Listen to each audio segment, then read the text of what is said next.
Magandang gabi sa lahat ng listeners at sa iyo na din, Kap Carl. Dahil sa isang movie driver na sumulat sa inyo nung nakaraan,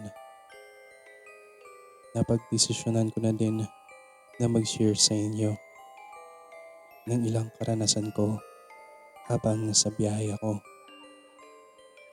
Dear Kap Carl, hayaan niyo po muna na magpakilala ko sa inyo at sa mga nakikinig na din sa channel ninyo. Ako nga pala si Joel, 35 years old, na nagmula sa Cainta. Isa din po akong movie driver at sa umaga ako bumabiyahe camp.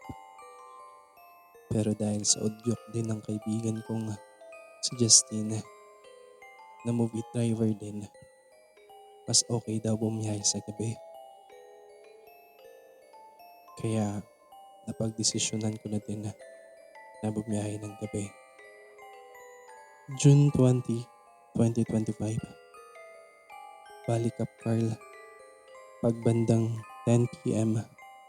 to 12 a.m. medyo madalang na ang pasahero. Kaya napachat ako kay Justine kung saan kami pwede tumambay. Habang nakatambay kami, napag-usapan namin ang napakinggan ni Justine na horror story dito sa channel ninyo. Isang movie driver din daw ang sumulat sa inyo na di ako nagkakamali, Mark ang sumulat na namula sa Taguig. Habang nakatambay kami, pre, nakikinig ka ba ng horror story? Tanong ni Justine sa akin habang humihit-hit ng Yossi. Naku pre, di ako mahilig sa ganun eh. Sagot ko naman sa kanya habang naghihit-hit ng Yossi sabay kape. Alam mo ba pre, may napakinggan ako sa Dear Cup Carl na story. Isang movie driver din kagaya natin. Wika, Justina. Naniniwala ka sa mga yon? Tanong ko habang natatawa. Wala naman mawawala sa atin pre kung maniniwala tayo sa kanila. Tugon ni Justine sa akin. Ikaw, maniwala ka. Basta ako hindi. At walang katotohanan yan pre. Ginagawa lang nila yan para sa mga views. Wika ko kay Justina. Maya-maya pa ay biglang tumunog ang movie app ko. O pre, sige na. Kaya na ulit. May booking na ako eh. Pagpatuloy mo na lang yan. Pakikinig ng horror story. Wika ko sabay ngisi. Naka-receive ako ng booking mula sa Taguig Vista Mall to Sampaloc, Manila. Habang nasa pick-up location na ako, tinawagan ko ang pasahero ko. Hello po ma'am, nandito na po ako sa pick-up location po. Wika ko sa pasahero ko. Okay po kuya, pababa na po. Pantay na lang po ng saglit. Tugon ng pasahero ko. Nang na-pick up ko ng pasahero ko, sa BGC ako dumaan dahil sa iniiwasan ko din ang mga malalaking truck sa e-service road. Habang nasa biyahe na kami, parang bumigat ang pakiramdam ko. Pero hindi ko na yun ininda dahil siguro sa pagod lang yun. Maya-maya pa ay narating na namin ng BGC. Nang nasa High Street stoplight na kami, may napansin ng pasahero ko. Kuya, napapansin mo ba yun? Wika ng pasahero ko, sabay turo. At napatingin din ako sa kaliwang side ko. Cup Girl, grabing kilabot ko sa nakita namin. May sundalong naka-brown. Actually, marami sila. Parang mga sundalong hapon na nagmamarcha sa gitna ng High Street. Dahil sa bandang 1 a.m. na yun, Kap Carla, ay madilim na po ang buong High Street. dahil sa 30 seconds pa ang tagal ng stoplight at dun lang kami nakatingin ng pasahero ko. Parang mga hapon kuya no? Madami din pala dito mga kaluluwang ligaw. Dagdag pa niya. Dahil sa takot, di na ako nakapagsalita. At dahil sa takot din, di ko na napansin na birthday na pala ang ilaw ng stoplight. Kaya yung sa likuran naming sasakyan ay binusinahan ako. Nang dumating kami sa drop-off ng pasahero ko. Kuya, nakita mo ba yung nakita ko kanina sa BGC? Tanong ng pasahero sa akin. Yung alin po ma'am? Tanong ko na kunwari di ko nakita. Wala po kuya. Kala ko po kasi nakita ko kanina eh. Tugon niya sa akin at sabay alis. Dahil sa kaba, di ko na nasundo ang pangalawang pasahero ko. June 26, 2025. Ito ang biyahe na hindi ko kinaya talaga Kap Carla. Habang nasa BGC ako, bandang 2 a.m. may pumasok sa akin na booking mula BGC to San Juan.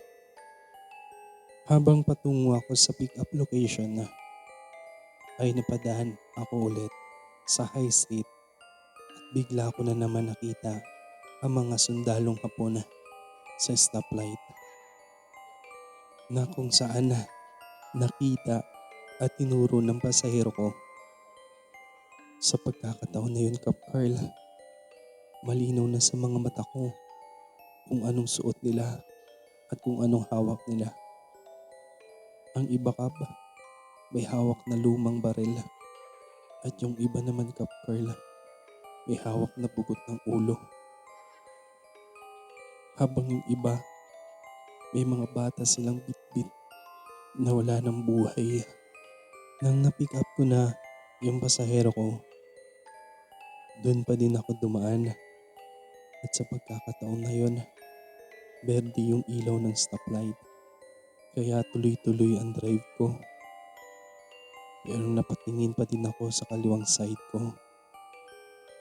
Bigla ako napabulong ng mura. Dahil sa pagkakataon na yun, hindi na sila nakamarcha. Nakahinto na mga to at nakatingin sa akin ang mga sundalong Hapon. Sa takot ko, napabusina ako. Kuya, bakit ka bumusina? Wala naman ibang sasakyan. Wika ng pasahero ko. Nagulat po ba kayo ma'am? Sorry po, napindot ko lang po yung busina. Tugon ko sa babaeng pasahero ko. Nung matrap ko ng pasahero ko, bandang 2:30 a.m. may pumasok na booking ulit. Patungo naman sa Sampaloc, Maynila. At patuloy lang yung biyahe ko. Habang bumabiyahe, may pumasok ulit na booking. Patungo naman ng MOA. Dahil sa naghahabol ako ng kita, pinagpatuloy kong biyahe ko. Kahit takot na ako.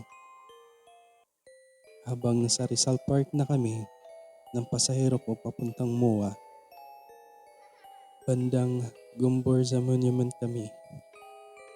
Ang dami ko na nakikita Kap Carl. May babaeng umiiyak, humihingi ng tulong. May mga batang duguan. May lalaki ba dun na wasak ang muka at mga sanggol na umiiyak. Sa pagkakataon na yun Kap Carl, sobrang sakit na ng ulo ko. Hindi ko na maintindihan ang nararamdaman ko. Pero dahil sa may pasahero ako, inilit ko makalampas sa Rizal Park. Nang huminto ako sa stoplight ng Bonifacio Drive, bandang Ninoy at Cory Monument, may isang paring pugot ng ulo. Ang nakita ko, papalapit siya ng papalapit sa akin. At sa pagkakataon na yun, doon na ako napadasal Kap. Nagdasal ako ng mataimtim Damber din ng ilaw ng stoplight. Binilisan ko na ang takbo ko. Bahala na kung mahuli ng NCAP hanggang sa narating na namin ng MOA. Dahil sa kaba, hindi ko na nagawang magpaumaga pa ng biyahe. At dahil doon, tinitiis ko na lang muna ang init ng araw at traffic. June 28, 2025. Nagkita kami ni Justin.